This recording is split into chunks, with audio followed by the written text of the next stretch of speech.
ഞാൻ ഈ വാർഡിലെ ചെയർപേഴ്സണാണ്. ഞാൻ ഇവിടെ വന്നിരിക്കുന്നത് എല്ലാവരും പേവിഷബാധ റാബീസ് എന്നത് കേട്ടിട്ടുണ്ടോ?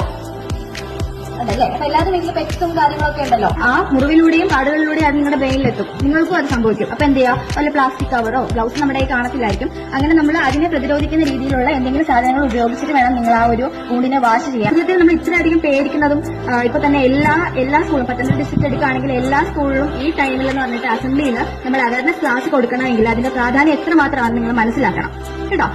അപ്പോ ഈ ഒരു അസുഖം എന്ന് പറയുന്നത് ബാധിച്ചു കഴിഞ്ഞാൽ പ്രത്യേകിച്ച് ഇതിന്റെ മരുന്നൊന്നുമില്ല.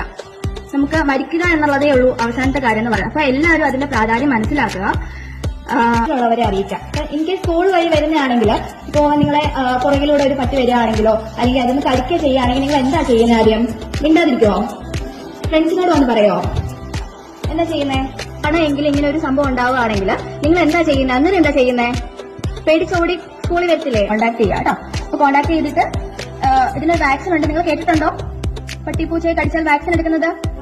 ഇല്ല. അതൊരു 3 ഡോസ് വാക്സിൻ ആണ്. മീൻസ് ഫസ്റ്റ് ഡേ മുതൽ ഒരു 4 ഡോസ് ആണ്. 3ാമത്തെ ദിവസം, 7ാമത്തെ ദിവസം, 28ാമത്തെ ദിവസമുള്ള ഒരു 4 അത്രയും ടൈം പീരീഡിലുള്ള വാക്സിൻ ആണ് കേട്ടോ. അപ്പൊ നിങ്ങൾ ഒരു കാര്യം ശ്രദ്ധിക്കുക.